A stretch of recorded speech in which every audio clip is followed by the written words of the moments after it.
Hi everyone! When you are creating your logo for this assignment, I want you to use this Google Drawing file. The reason why is because Google Drawing will allow you to save your work, and Boxy SVG, which we were going to use, will not, because we cannot create accounts right now. So Google Drawings has a lot of the similar tools to Boxy. It doesn't have as much, but I want to show you some of the tools and remind you what you can use here. So obviously you can use the shape tools. There's tons of different shapes that you can choose from to create your logos. One awesome idea might be to choose a shape first for your background of your logo and then build the other shapes and lines and letters on top. So if you wanted to start with maybe like a circle, you could then go to the paint bucket and change the color of your circle. Obviously you can change it to any of these solid colors. But then if you go to custom, you can choose between thousands and thousands of different types of colors. You can also change the transparency of your color, which is kind of cool. And you can also change the stroke. So that means the outline of your shape. So if I wanted to make my outline blue, I can then also go to this little line tool here and I can make my outline bigger, so thicker, or I can make my outline skinnier with this tool here. I can also change like the stroke of the outline. I can make it dotted, dashed, or even solid. All right, so then you can also use line tools, and there's tons of different types of line tools. Remember, we used these line tools before for our animal projects. Polyline is what we used before. It allows you to click and drag so that you can make your own unique types of shapes. You just have to make sure you go back to the beginning point, and then your shape will close. You can select it, change the color of it, change the outline of it, and now you have your own unique shapes that you can edit.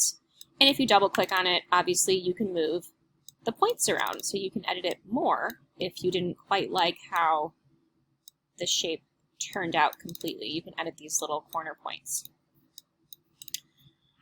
All right, you can also use curved line. If you don't want something that's super boxy, you can use the curved line, click and drag. It'll make it a more curvy type of shape. And you can do the same thing. You can click on the points and edit the curve of it and the colors and the stroke of it. There's some other line tools here like scribble. Like you can draw your own shape if you are trying to get something really specific. And then there's a couple other like straight line tools and things like that that you can experiment with.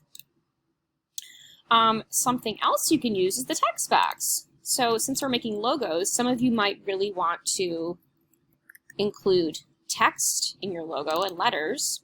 So if you include a text box, see, I can move my text box around here. And if I select my letters and I go to the fonts here, it should say Arial. That's one type of font. I can then go ahead and change the font based on what my logo is trying to show. Like this font here obviously looks very different from, let me change that so you guys can see how big that is. So this font here obviously looks very different from like this font. More bold fonts, more delicate fonts. Think of what will work best with your company. You can also select and change the color of your font. You can make your font more bold, underline, things like that, and then you can change the size of your font here. You can move your font around by clicking and dragging it. All right, so we've got three basic things: shapes, lines, fonts. You should be able to create most of what you are wanting to create in your logo with those types of things. If you're trying to create a really specific shape, like maybe you're trying to make a cupcake shape, I would definitely suggest to use Polyline or curve line to create your own shapes, or you can try and stack shapes together that you find in the shape library. One more thing I do want to show you with color. So color is the fourth thing that we will probably use a lot.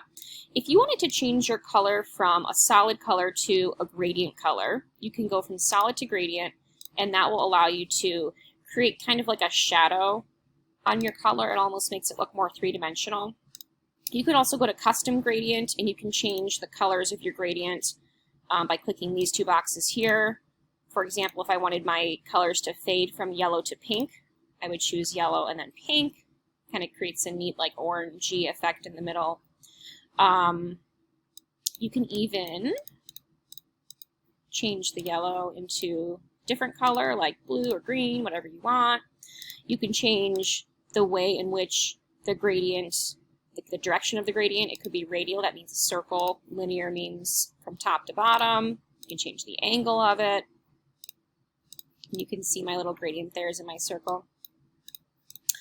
What else? There's some other kind of fun tools you can use too. Like if you go to the More button, so if I click on a shape or a line or a font and click on More, if you click on Format Options, there's some more advanced things you can do. You can add a drop shadow, so that means a little shadow around my shape. You can play with like the angle of it to make it a bigger or a smaller shadow. You can change the color of the shadow. A reflection, that means you're going to have two different pictures reflecting off of each other. You can change rotation, so if I wanted to like flip this, I could flip it, turn it, things like that. So you can play around with format options a little bit there with your logo. And then finally, I do want to show you one more thing. There is another option of inserting images. So if you really want a really specific image of something, you could always find a picture from Google and insert it. But I do want you guys to maybe try and make your own images first before you go that route. So like if you wanted to include a picture of a soccer ball, try and create your soccer ball first using shapes and lines and colors before you find something on Google. You could actually find something on Google and insert an image here to use as a reference. Like you could look at it while you create your own soccer ball too. All right, guys, when you finish your logo, all you have to do is just turn in this Google drawing file. I hope you have fun. I can't wait to see your logos.